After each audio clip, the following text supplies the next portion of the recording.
Good afternoon. Good afternoon.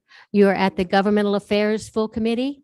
We're about to get started. Before we get started, we'll have a word of prayer. Representative Sands, if you would give us a word of prayer. Thank you. Let us bow our heads.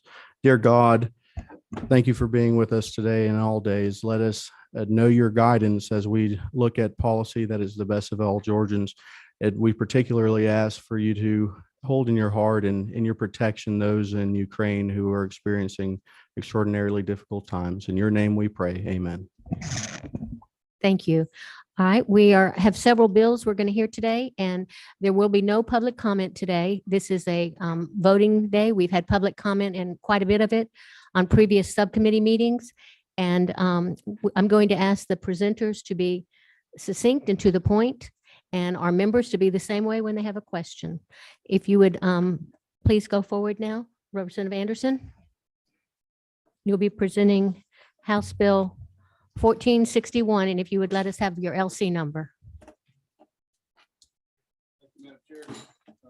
Bill 1461, we're working from LC 471715S.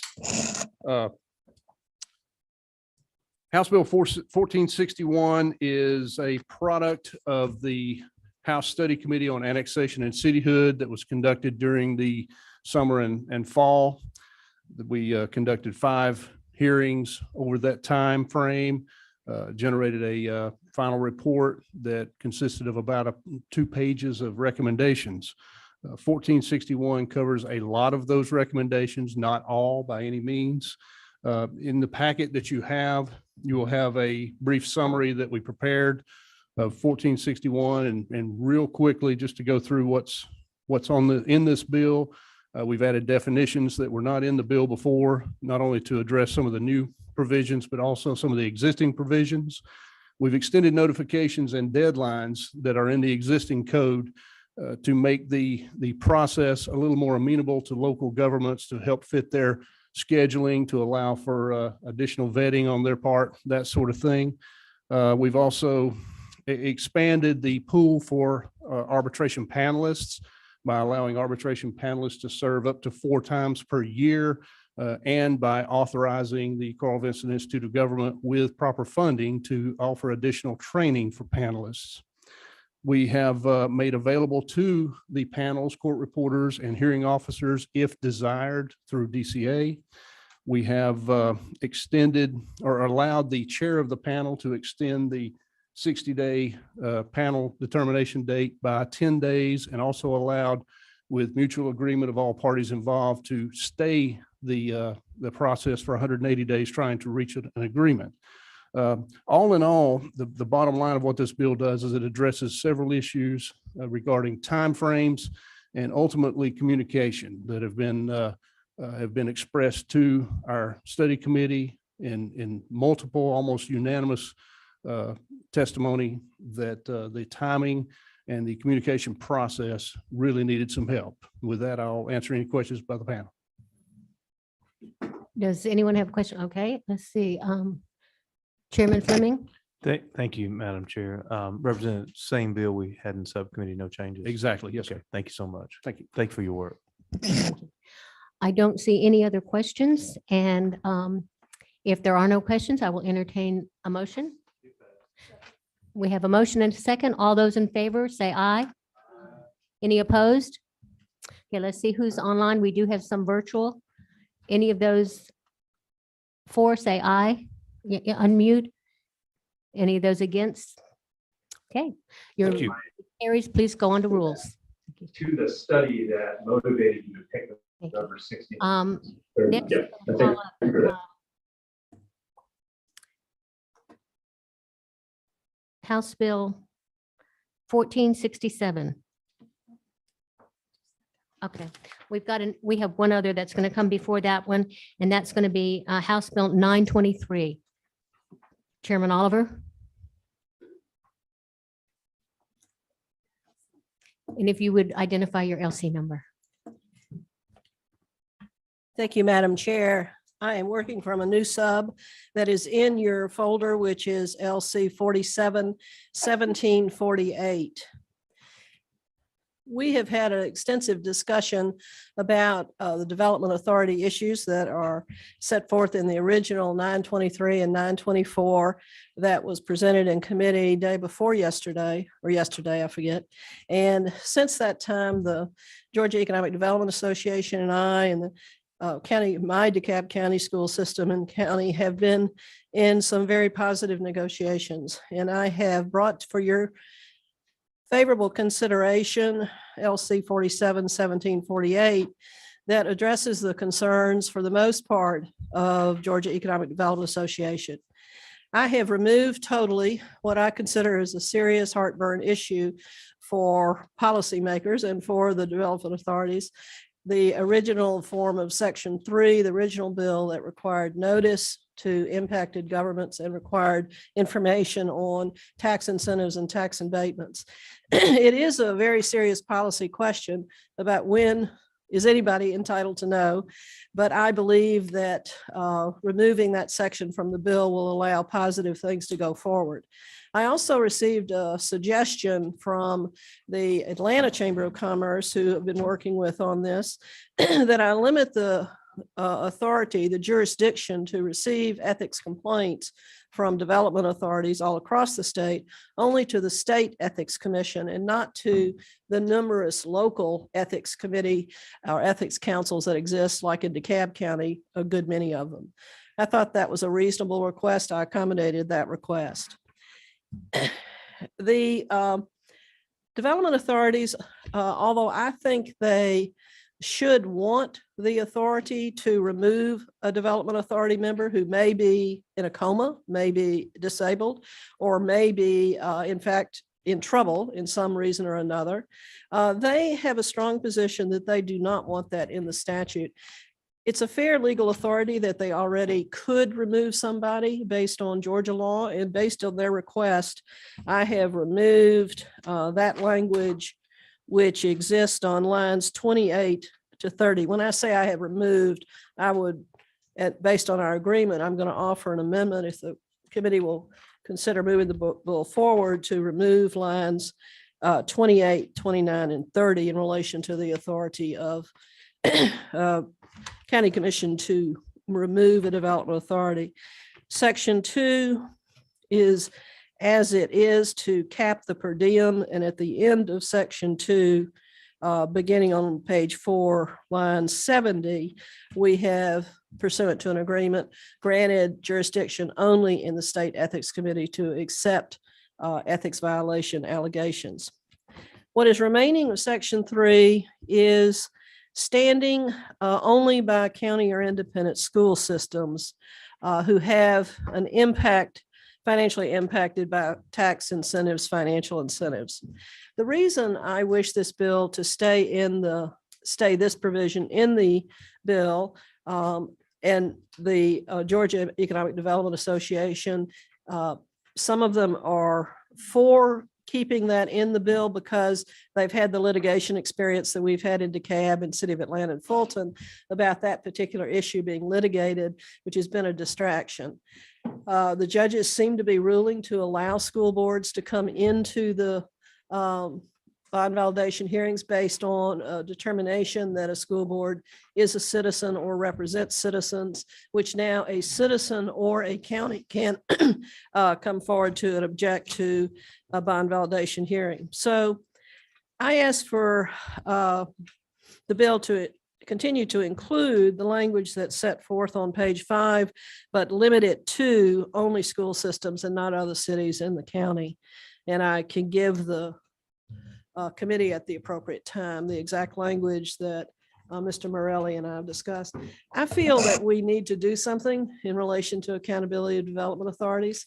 I think we've had good and fair negotiations for the last however many days it's been, and I ask the committee for favorable consideration and happy to answer any other questions. All right, we have a question. Let's see, Chairman Fleming. Thank you so much, Madam Chair. And let me say thank you to Ms. Oliver, because I know she has been working hard on this and she's been working with the Development Authority folks. And I appreciate her doing that because she is trying to solve some real issues. The one thing and the last thing that you mentioned, Chairman Oliver, is what you and I have, and I appreciate you talking with me about it. This whole concept of the school boards being involved in the bond validation hearings. Mhm. As I understand the law, there is some question as to how different judges interpret it as to whether the school board as an entity can intervene. Some say yes, obviously. The school board member themselves, provided they live there, which they have to be elected, has always had standing to Right. come in as a citizen. But the point that that you and I have discussed and that I am unsure about, I guess would be the word, is the fact that when the school board themselves come in, they're bringing in their attorney, which is paid for by public dollars. And now we have two public entities, and this happens occasionally in other areas, arenas. We have two public entities spending public dollars to fight against each other there. And I guess, unsure and have questions about that part of it. And I would ask you, whatever we do today, if you would be open-minded as it moves forward to think more about that and bring the best minds that be. And I think of bond attorneys, because they do this all the time, what exactly we're opening the door to there. I guess that's my concern. I think I am open-minded to that because the school systems right now are already paying for that litigation to get in the door. And Yes. the county is paying to keep them out of the door. So it's my school system supports this bill. The school systems, I've had not anybody say they don't want it. And it is a litigation issue I'm trying to solve. But I think to me, this is an important issue of accountability and who has the right to know what deals are being cut and who it impacts or benefits. That's the basic policy question. Thank you. Are you finished? Yes, ma'am. Thank you, Thank Madam you. Chair. I have the same concerns, and we've discussed that because you have an entity that is, I think they should be at the table, but again, to have standing, they're not liable for the financing of it, but yet they're having a say in it. And that's a hiccup for me. I just feel like having standing, I want them there. I want them to be aware of what's going on, but for them to have the same standing as those that are actually on the hook for the bond, Mhm. I don't feel like it's equal. So There's a different analysis to who's on hook for the bonds in every deal. And Right. and that's one of the things that confuses this issue for everybody. mhm. Who's responsible when the deal goes south? If a big entity is financed by a development authority and it goes bankrupt, who's going to be? With this, the Responsible. school board will be on the hook for it. I don't believe that's true.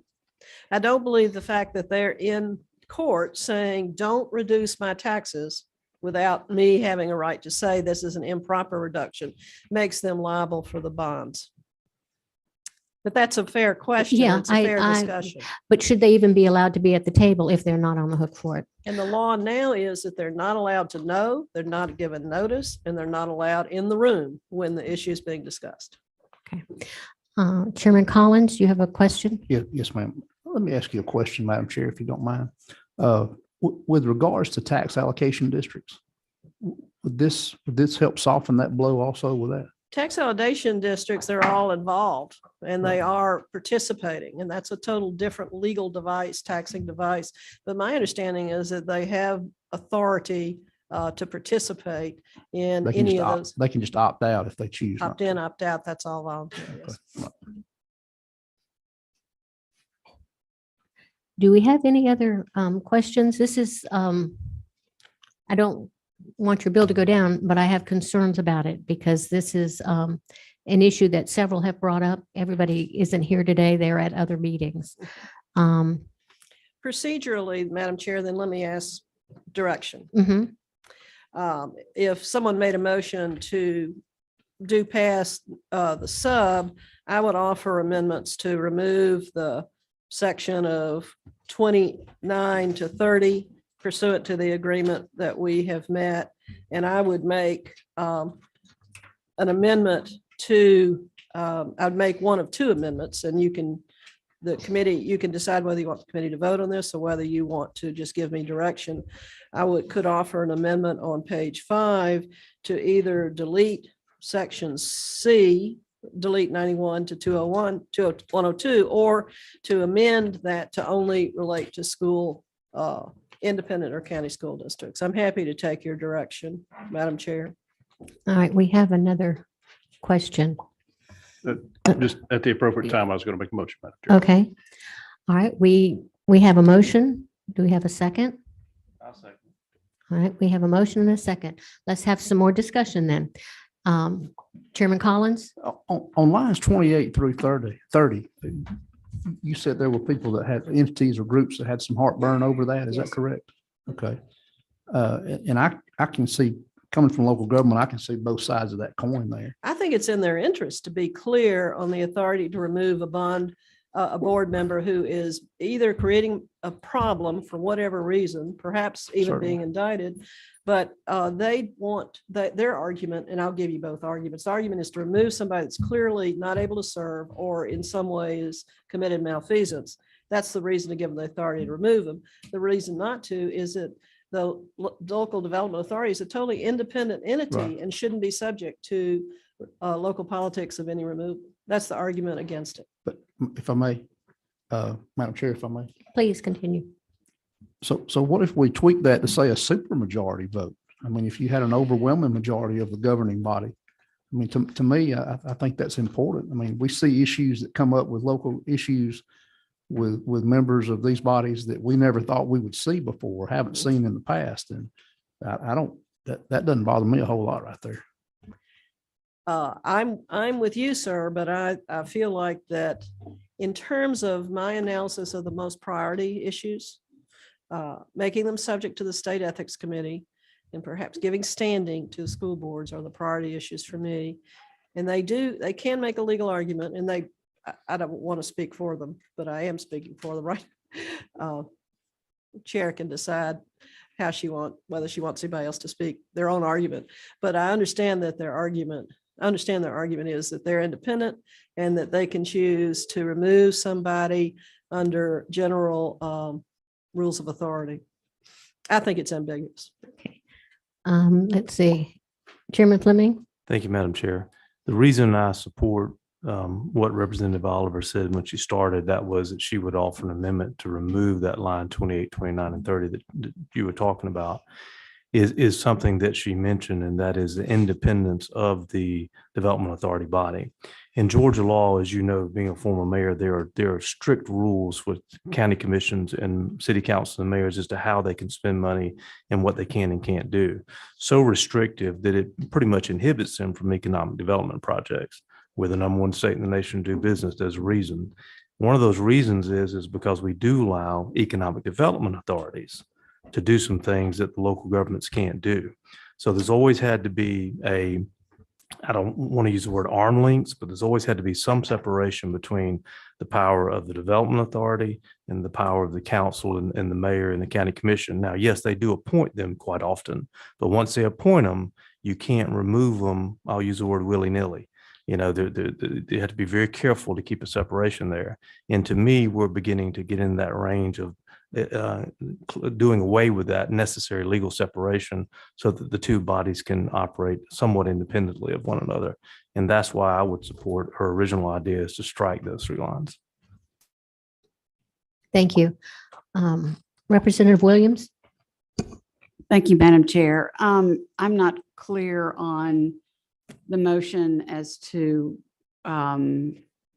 exactly what we're going to be voted on, but I did want to say I am opposed to removing section on page 591 through 102 because in my county we have had problems with the school systems being very adversely affected by tax incentives and given by development authorities. And I understand that they aren't on the hook for the bonds, but if they're going to be literally losing money, then they certainly, to me, would be a party of interest. Thank you. And I agree, they are a party of interest. Representative Collins? No, I will. Okay. Okay. The motion is on the table as you have presented in your packet. And if we go forward, now is the time for an amendment. I'm going to to- offer an amendment, Madam Chair, if I Yes. may, from my seat here, to delete lines 28 through 30. Okay. We have a amendment that's been proposed. It's been seconded. All those in favor? Or well, let's get any discussion. We've had some discussion about it. Do you have any other amendments to include or just that one at a time? One at a time, please. Okay. All right. All those in favor will say aye. Aye. Online? Aye. Any opposed?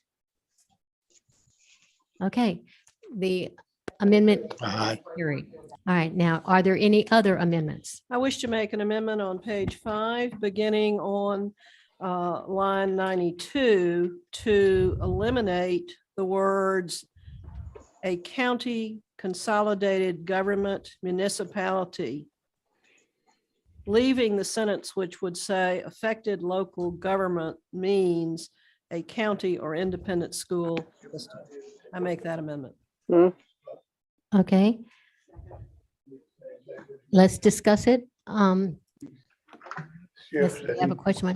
Chairman Fleming? Thank you, Madam Chair. Chairman Oliver, tell me what you think that the effect. Means that only the county or independent school district can have standing. in the evaluation. That's what I think it means. And then, hey, they have an opportunity. And the case would be this incentive, and the judge would make a decision. This incentive is too damaging or injurious to our school system. So the county or the consolidated government already has standing, correct, without this amendment? No, I think it's only the county, and the county does, but not the county school district. If the school system in DeKalb can't, I have 2 independent school districts and a county school system in my 82nd House district. I guess what I'm trying to understand about the amendment is I understand the current law, the people who cannot come in and the school board attorney can't come in and spend school board's money to do this. So your amendment is still going to allow that, even with Yes, the sir. changes you made. Yes, So what you're disallowing is something that can already be done. I'm disallowing the cities can't come in.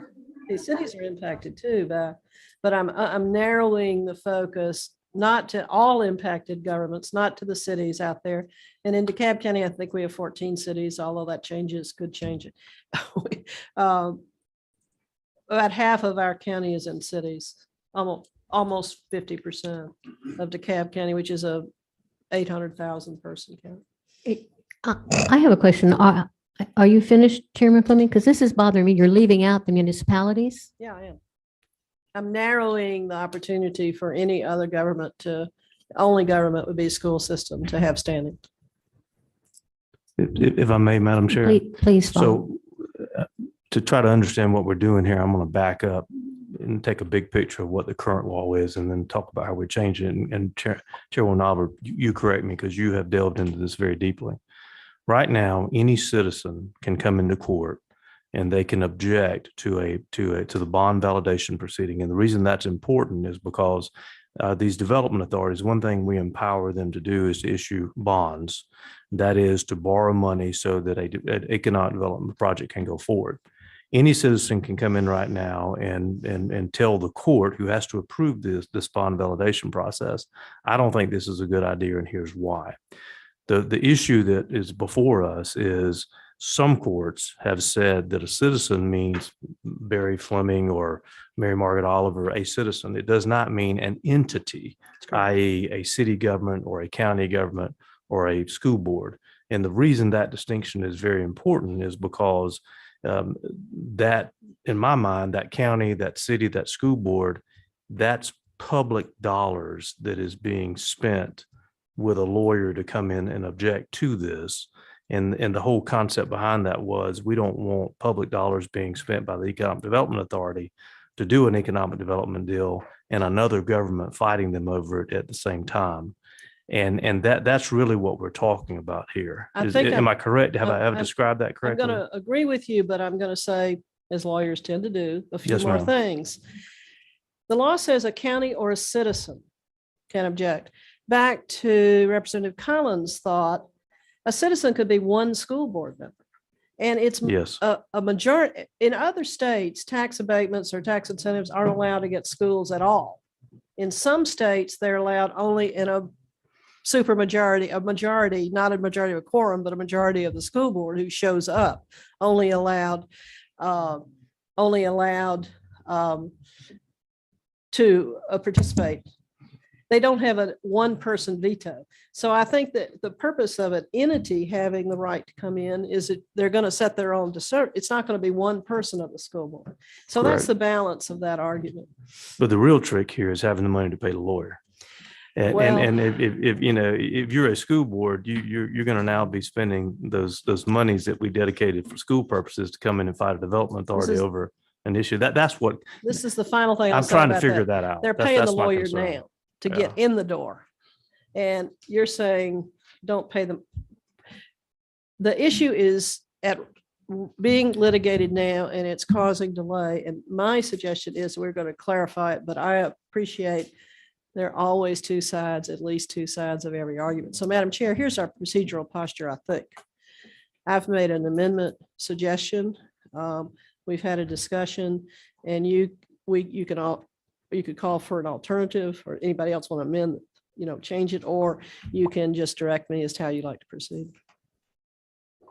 We have your amendment on the table. Yes. I think that one, the first one went fine. This one, quite frankly, I would like to offer amendment, take out section A. Okay. And I think that clears up some of the issues. I'm not going to object. I appreciate the chair's leadership on this. And so that's going to delete lines 91 to 102. Yes, I think. we can. Yes, please ask your question. Wouldn't we actually want to delete line 86 legislative council through 102 and renumber accordingly? Yes. Just take the whole yes, section out? Yes, Okay. it would have to be. Thank you. Okay, thank you. I think you You're can right. come back and address this in another bill at another time. We're getting close to crossover and I want to be able to move what we can get moved. I appreciate that. I don't want it to get kicked at rules. Thank you. Thank you. All right, so we have an amendment that's been offered and it's approved. Everybody liked that one. Okay, now we will move to finalize the bill. I'm sorry, we have, Second amendment. yes, it's the second amendment. So All right, the second amendment now. Right, it's renumbering it, yes, so yes. Okay, so we've got that amendment and a second, so we need to vote on that. All those in favor say aye. aye. Any opposed? Okay, we have a no. Those online? Yes. Aye. Are there any negatives online? Any nays? Okay. We have one nay. So the amendment passes. Mhm. Okay. Now we can go forward and finalize. A motion do pass as amended. Yes, LC 471748. okay. That's my motion, Madam Chair. Thank you. All those in favor? We have a motion and a second. All right. All those in favor say aye. Aye. Any opposed? It passes. You're on to Thank rules. you very much. Aye. And next we will hear Charles Blackman, Representative Blackman. Are you ready to go?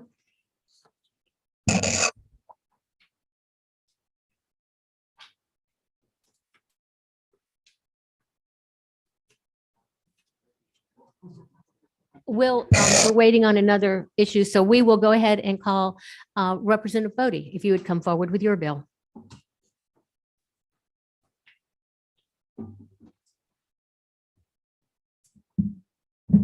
Thank you, Madam Chair and members of this committee. I'm here on LC 280509S, committee substitute to HB 1373. This is the Heat Stroke Youth Athletic League legislation, or we've been calling basically cold tub legislation for any youth athletic leagues or parks. I kind of just want to walk through really quickly, Madam Chair. I want to make sure I do recognize that Johnny Talbot III mother is here today. Ms. Wright is sitting on the second row with her attorney that presented and subcommittee, as well as Councilwoman Helen Willis of the city of South Fulton. They have been with us since the study committee. But I want to go to line 17. I know most of the committee members have heard my testimony in subcommittee. I want to talk about the changes that Madam Chair and leaders from this committee proposed that needs to be made in the substitute. So I want to start with there shall be on line 17 at least one vessel at each such park or recreation facility. This helps us to be able to realize that it will only be one tub. A lot of parks may have multiple youth leagues. Like I said, it's a park in Gwinnett County that has 100 youth leagues assigned or located at one particular park in Gwinnett County. So the youth leagues can figure out how they want to, through the Parks and Recreation Director, how they want to utilize that one tub. But we will not require multiple vessels for one park or one recreation facility. Then the next line, each such vessel shall be sanitized prior to each athletic game, practice, or training event at the park or recreation facility. That was a concern that came up with the executive director for the Georgia Association of Parks and Recreation. So we want to make sure we address that. It came up in subcommittee. Then the next sentence, the park or recreation facility shall have ice available for the treatment of heat-related injuries or other emergencies. I was kind of astonished to know that that ice is not even required to be at a practice facility where we have youth engaging in athletic games and matches during hot summer months. So it's good that we actually have that legislation in there. The last, and I think one of the more important additions to the legislation, the county, municipality, or local government shall designate an employee of the county, municipality, or local government authority that shall be responsible for ensuring compliance with the provisions of this code section. So that will be a Parks and Recreation director or assistant director that's an actual county or city employee. And they will basically have oversight to make sure that the athletic leagues are abiding by this code section and making sure that the cold tub is available for all games and matches, but also to make sure that the other provisions that we added to the code section is also adhered to as well. So we'll have someone that will be accountable. But that's all the changes that I have today, Madam Chair. I'm open to any questions at this time. Thank you. Chairman Collins? Thank you, Representative Bodie, my friend, Thank you. for bringing this legislation.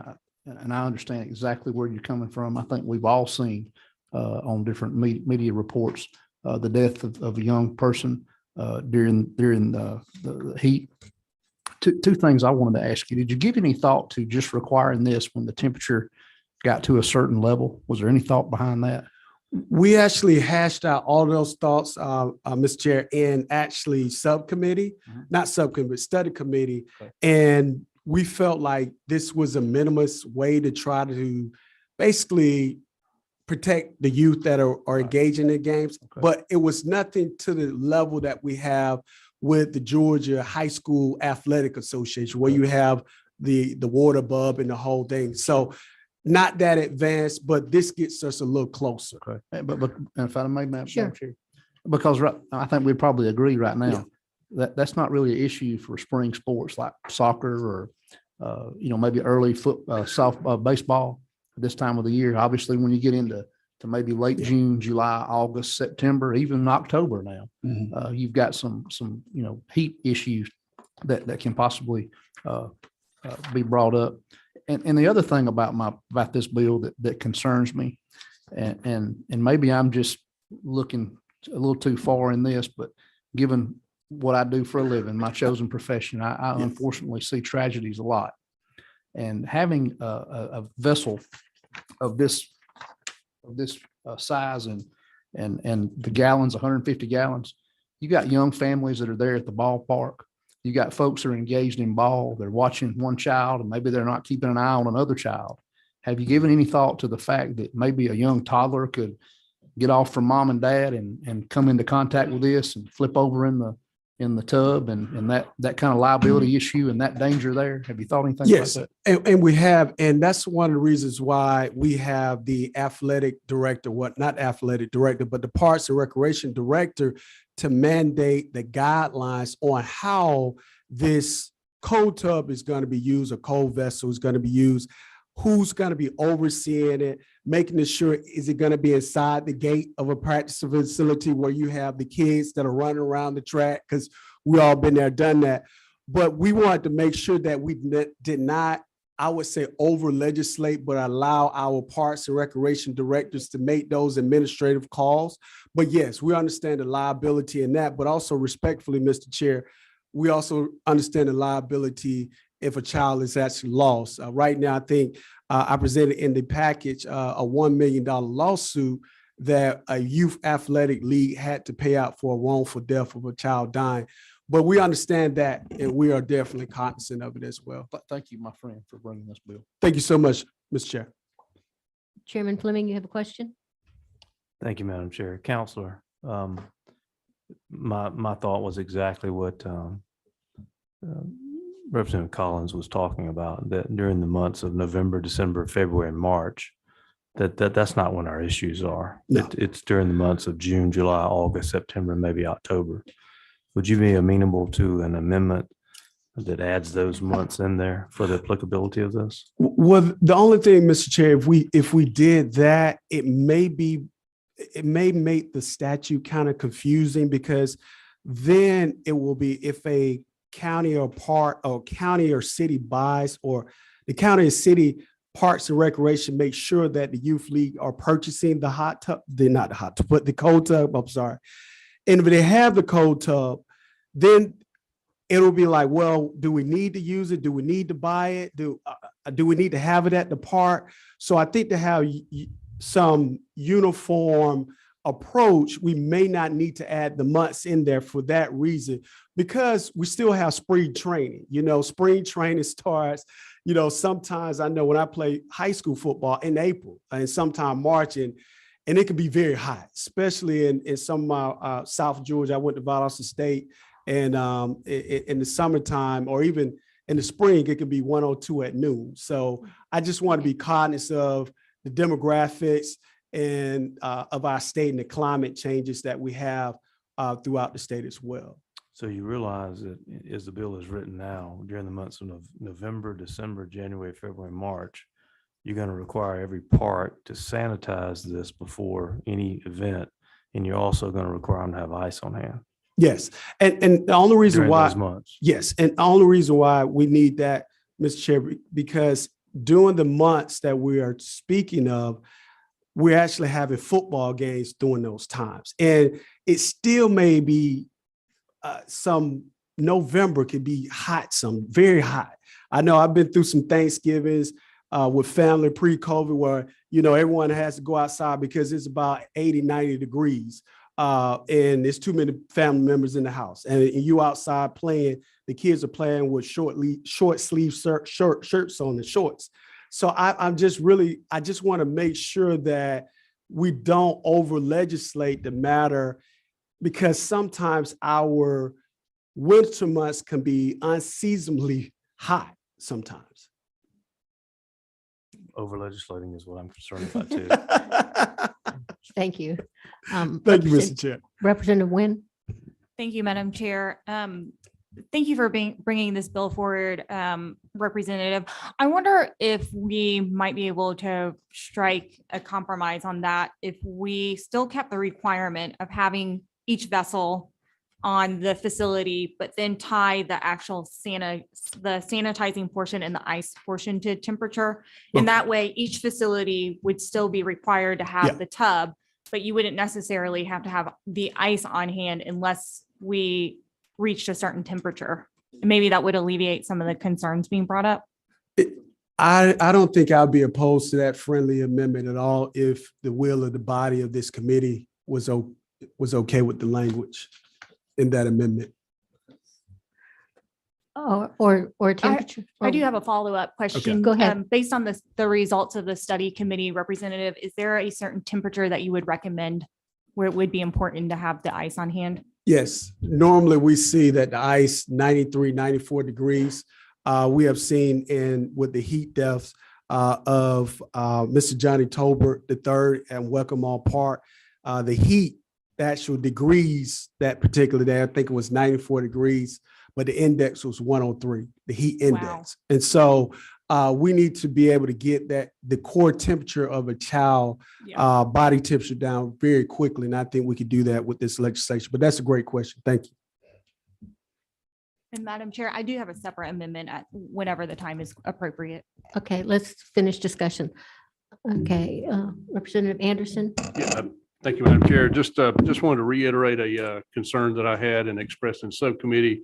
This line is, as this is written right now on line 14 or 13 and 14, each county, municipality, and local government authority that operates parks and recreational facilities shall ensure that each park and recreational facility that is used by, and I'll leave it at there. My concern is being from a rural county, being a former county commissioner, and having coached rec league several times in the past. A lot of times the facilities that the county has are not adequate to provide practice facilities for all the teams involved. And a lot of times either private property, church properties, that sort of thing are utilized for practices. And the way that I interpret the reading of this is that the county would be responsible for making sure each of those private facilities had the same available, same type of equipment available. And that is a bit of a concern that I have. And that's not, I guess, where you have a non-public park or private entity. I don't want to regulate that because I know that can get us in another area. But I think your concern is if we have a county or a city park that's utilizing, are you saying utilizing a private?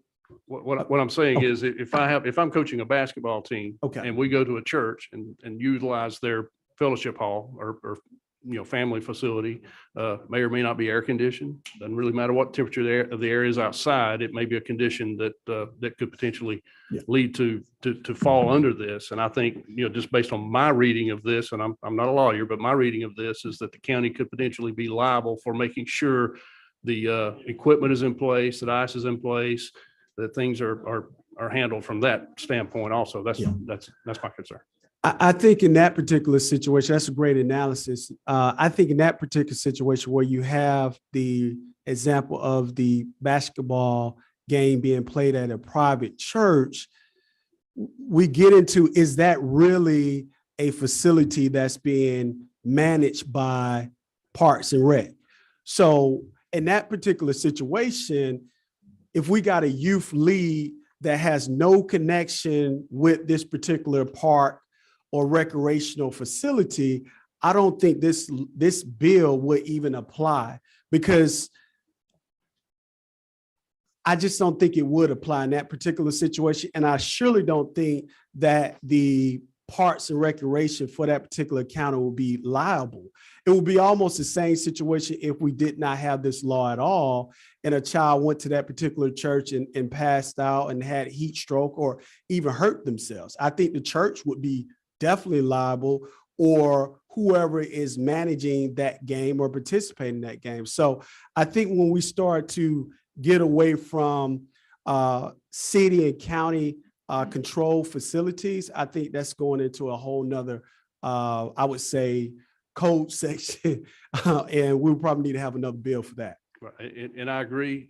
Unfortunately, though, my interpretation of the way it's written, it would be covered under that. So there may be, it may be a situation where a definition to define the facilities may be appropriate. And you know what, Mr. Rep, I would be open to an amendment. We could do that if you want to have a separate code section to define what a recreational or park facility is. We could do that with an amendment. Because of the time here, we were hoping to move this, but we have an amendment down here and we've got an amendment here. Let's get together, get the amendment, and we will call another meeting for Friday. Okay. And we will bring it up then. Okay. Thank you so much, Madam Okay. Chair. You're welcome. Thank you. All right. We have let's see, Representative Sands has a comment. He has a bill, but go ahead and make your statement. Thank you. In the effort of time, I would like to ask the committee to hold on House Bill 1467 as we work with the Governor's Office and Department of Administrative Services to make modifications. Yes, we will do that. I see no other business, and therefore the meeting is adjourned.